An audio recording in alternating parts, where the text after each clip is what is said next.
ახლა კი საუბარს გავაგრძელებთ კოალიციას ცვლილებისთვის წევრთან დავით მჟავანაძესთან. მოგესალმებით დავით, მადლობა პირველ რიგში სტუმრობისთვის. მოდით საუბარი დავიწყოთ დღევანდელი განაჩენებით. დღეს ანატოლი გიგაური 2 წლიან პატიმრობაში გაუშვა სასამართლომ და ასევე ვნახეთ გიორგი ბაჩიაშვილის განაჩენიც თბილისის სააპელაციო სასამართლოში, რომელიც 11 წლით გაუშვა სასამართლომ ციხეში და ამით დაასტურა, ესე რომ ვთქვა, და არ შეცვალა პირველ ინსტანციის სასამართლოს გადაწყვეტილება. რისი მანიშნებელია ეს გადაწყვეტილებები? ერთის მხრივ საუბარი არის ბიძინა ივანიშვილის ყოფილ ფინანსისტზე, რომელიც ამბობს, რომ ის პირადი ტყვი არის ივანიშვილის და მეორე მხრივ საუბარი არის ქართული ოცნების მიმართ კრიტიკულად განწყობილ ადამიანზე, აქციის მონაწილეზე, რომელიც ასევე ფიქრობს, რომ დღეს ის ისჯება პოლიტიკური ნიშნით. გითხარით, რას ფიქრობთ, თუნდაც აი დღევანდელ განაჩენებს? მოგესალმებით, მივესალმებით თქვენს მაყურებელს.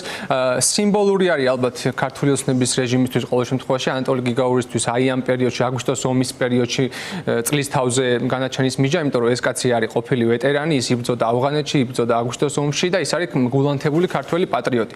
ჩვენ კარგად ვიცით, რომ მთელი ამ დროის განმავლობაში მას ედავებოდნენ 7 წლამდე, ასე ვთქვათ, მუხს, რომ თითქოს პოლიციას თავს დაესხა და რაღაც შეურაცხყოფა მიაყენა, მე ბოლოს გადააკვალიფიცირეს ეს და 2 წლით გაუშვეს ციხეში, რაც აგრეთვე დაუმსახურებელი და უსამართლო სასჯელია. რეალურად კარგად ვიცით, რომ ანატოლი გიგაურის ისევე როგორც სხვა პოლიტპატიმრების შემთხვევაში აქ საქმე ჰქონდა არა პოლიციაზე თავდასხმაზე ან შეურაცხყოფაზე, არამედ პირიქით პოლიციელებისგან წამოსული თავდასხმასა და შეურაცხყოფაზე ღირსეული პასუხისგაცემაზე, ხო? ერთხელ და ორჯერ ჩაგარტყამს თავში პოლიციელი, რომელსაც მაგის უფლება არ აქვს, მე შენს ხელს შეუბრუნებ, ქართველი კაცი რო ხარ, მაგას გააკეთებ და ეს გააკეთა ანატოლი გიგაურმა. თან კარგად ვიცით, რომ იმავე იმ აქციების პერიოდში ასობით პოლიციელი იყო ისეთი, რომელმაც დაკავებულ მომიტინგეებს, ბავშვებს, ახალგაზრდებს, რა ვიცი, პირში აფურთხა პირდაპირ ნიშნულობით, გაძარცვეს, სცემეს რაღაცა მიკროავტობუსებში საწამებლად რო ქონდათ გამზადებული და 1000 ასეთი შემთხვევა იყო და ერთი ადამიანიც კი არ დასჯილა. ანუ საერთოდ რასთან გვაქვს საქმე, ხო, არის ორმაგი სტანდარტი. რაც შეეხება ბაჩიაშვილის საქმეს, ეს არის იმის გამოვლინება, თუ როგორ ექცევა ქართული ოცნება მისი გუნდის ყოფილ წევრებს, ხო? ეს ბაჩიაშვილი ხო რეალურად ნაწილი არის აი ამ რაღაცა დიდი შიდა კლანური წმენდის და ჩეხვის, რაც ბოლო პერიოდში აქვს ატეხილი, ხო?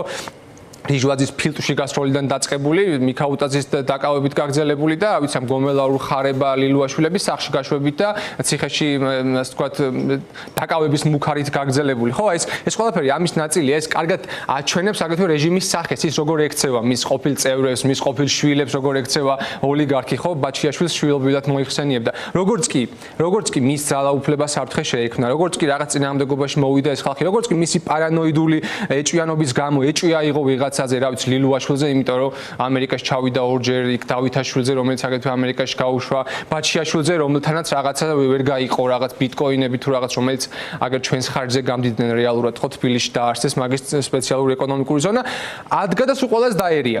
და ეხა რაღაცა აი ამ ყობახიძე, ოხანაშვილის და მდინარაძის კლანზე არის დაფუძნებული და ჩვენ კარგად უნდა გვესმოდეს აგრეთვე ეს სურათი როგორ არის, ხო, თუ აქამდე ქართული ოცნების წევრებისთვის ბიძინა ივანიშვილი ასოცირდებოდა დაცულობასთან, ფინანსურ ბენეფიტებთან, გარკვეულ პრივილეგიებთან. ეხა ეს კაცი ასოცირდება ფილტვში ტყვის როლასთან, დაკავებასთან, ქვეყნიდან გაქცევასთან, დაშინებასთან და ყოველგვარ ტერორთან. ანუ ეს კაცი არა თუ საფრთხე არის მთლიან ქართული ივანიშვილი არა თუ საფრთხე არის ქართული დემოკრატიისთვის, ყოველი მოქალაქისთვის და კრიტიკულად განწყობილი მოქალაქეებს, არამედ თავისივე წევრებისთვის არის უპირველესი საფრთხე.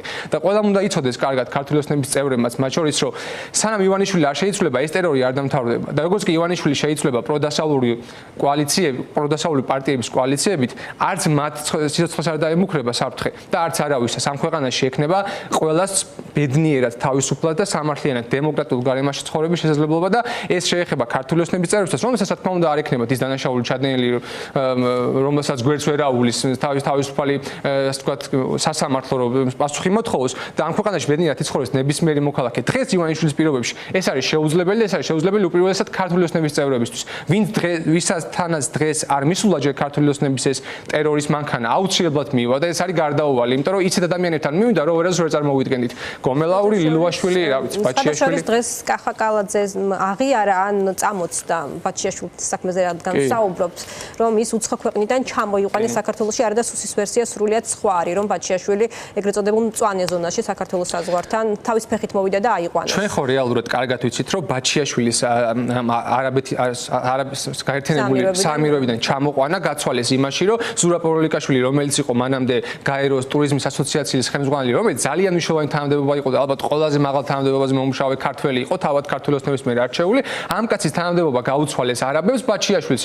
ანუ ქართულ ოცნებამ აღარ წარადგინა პავრილიკაშვილი, სამაგიეროდ ხმა მისცეს არაბ კანდიდატს და გაიყვანეს ეს კანდიდატი და ამის სანაცვლოდ ჩამოიყვანეს ბაჩიაშვილი. ანუ აქაც კარგად ჩანს ქართულ ოცნებამ და ივანიშვილმა როგორ შესწირა ქვეყნის ეროვნული ინტერესი აი ამ საკითხშიც კი ივანიშვილის პირად პარანოიას და მისი ფულის ამოღების რაღაცა აზარტულ ჟინს, რომ იქნებ რაღაცნაირად ბაჩიაშვილს ეხა ეს ბიტკოინის კოდები გამოართვას და თავისი ფული დაიბრუნოს, რომელიც არავის არ აინტერესებს ამ ქვეყანაზე გარდა ივანიშვილისა. ამას შესწირეს აი ეს მნიშვნელოვანი თანამდებობა გაეროში და ის უნდა ვიცოდეთ, რომ იგივე არაბეთმა, რომელიც თითქოს ჩვენ პარტნიორად გაასაღეს ეხა ევროკავშირის და ამერიკის შეერთებული შტატების ნაცვლად, გაეროს რეზოლუციას არ მისცა ხმა სულ ამდენი თვისინ, სადაც აფხაზეთში ქართველი დევნილების დაბრუნებაზე იყო საუბარი. ამ გაცხადებას ამ რეზოლუციას ხმა არ მისცა აგრეთვე სერბეთმა, რომელიც თითქოს ჩვენი ახალი პარტნიორია, ჩინეთმა, იმ შუა აზიის ქვეყნებმა, რომლითანაც მუდმივად შეხვედრები აქვს ჩვენი მთავრობის წარმომადგენლებს და არ მისცა ასევე არც გაერთიანებულმა საამიროებმა, ხო, არაბეთის. ანუ ეს კარგად აჩვენებს, რომ ამ კაცისთვის, ივანიშვილისთვის და ოცნებისთვის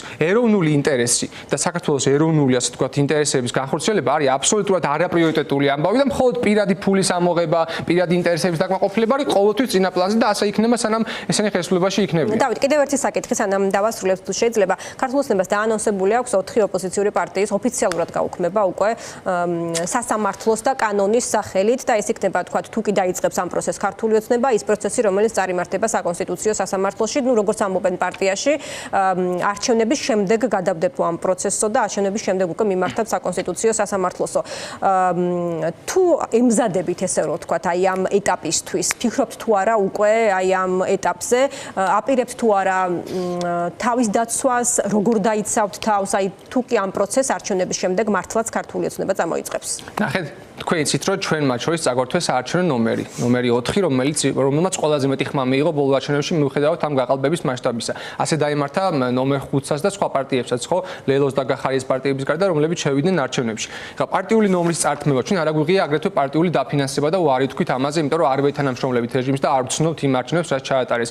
ჩვენ ვართ აბსოლუტურად, თქვათ, არათანამშრომლობით რეჟიმში და წინააღმდეგობაში ქართული ოცნების რეჟიმთან და მზად ვართ ყველა იმ რაღაცა დაბკოლებისთვის, რასაც ოცნება ჩვენ ამ გზაზე გვიდგენს, ხო, მათ შორის ჩვენი ლიდერები ნიკა მელია, ნიკა გვარამია, ზურაბ ჯაფარიძე ციხეში, იმიტომ წავიდნენ, რომ იმ წყულუკიანის კანტორაში არ მივიდნენ, ისი თავარი, ასე ვთქვათ, მიზანიც ის არის, რომ საქართველოს დასდონ ომის დაწყებაში ბრალი, არც გირავ გადაიხადეს მაგის სასჯელის გამო და ის რომ ეხა ისინი ციხეში არიან, მსხვერპლ შეწირო კი არ არის, ეს არის ნაწილი იმ ბრძოლისა და ნაწილი, ასე ვთქვათ, იმ ჩვენი უკომპრომისო ბრძოლისა, რომლითაც რეჟიმს ჩვენი აზრით უქმნით ძალიან მნიშვნელოვან პრობლემებს, როგორც საერთაშორისო დიპლომატიურ იზოლაციას, აგრეთვე ქვეყნის შიგნით ამ გაურღვეველ იზოლაციას და არალეგიტიმურობას, რომელსაც ვერავინ მიაღწია. სწორედ ამიტომაც არის მათ შორის აი ამ ადგილობრივ არჩევნებში, რომელზეც წინა ორი ასე ვთქვათ, გამოსვლე ძალიან აქტიურად ლაპარაკობდა. აი ამ არჩევნებში შესვლა არის შეცდომა.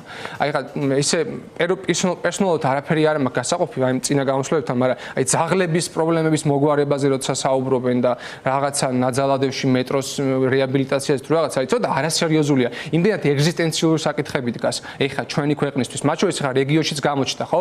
სამხრეთ კავკასიაში სულ ამბობდა ივანიშვილი, რომ ჩვენი მოდელი არის სომხეთი, რომელიც ევროკავშირთანაც კარგად არის, რუსეთთანაც კარგად არის, უცებ ეს ამ ევროკავშირმა ადგა და რუსეთს საერთოდ ჩაიხსნა, ამერიკასთან გააფორმა სტრატეგიული თანამშრომლობა, დაიწყო ევროკავშირთან დაახლოების პროცესი, ჩავიდნენ ვაშინგტონში და გააფორმეს ისეთი საზავო ხელშეკრულება, რომელიც არის ისტორიული მნიშვნელობის და საქართველოს ამ დროს არის აი აბსოლუტურად აუთსაიდერი. საქართველოს ის არის ცენტრი არის სამხრეთ კავკასიის გუშინ თქვა ირაკლი კობახიძე. საბოლოო ჯამში ცენტრი, გეოგრაფიული ცენტრი დავჭირთ, თორე პოლიტიკური ცენტრი კარგა ხანი აღარ ვართ. ამიტომაც არის აი შორს რა წავიდე ამ არჩევნებში.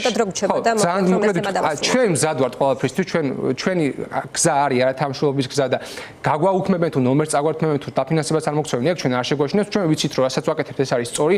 ამ არჩევნებში შესვლა არის დიდი შეცდომა და ჩვენ გაცხადებულად ვიძახით რომ ამ არჩევნებში არ შევალ და რეჟიმს არ მიცვენთ ლეგიტიმაციის საშუალებას, ზუსტად ვიცით რომ ეს მოიტანს შედეგებს, აქამდეც რაც მომხდარა ყველაფერი შიდა კლანური დაპირისპირებიდან დაწყებული ყველა სხვა პრობლემით გაგრძელებული რაც ოცნებას აქვს მოიტანა სწორედ აი ამ პროტესტმა, ამ არათანამშრომლობამ და ამ საქმეს მივიყვათ ბოლომდე და ეს გზა არ გადის ადგილობრივ არჩევნებში შესვლაზე და ძაღლების პრობლემის მოგვარებაზე იმაში ნაძალადევში და ვარკეთილში კიდე ეგეც მინდა რომ მადლობა სტუმრობისთვის, მადლობა უსმენთ დავით მჟავანაძეს კოალიცია ცვლილებისთვის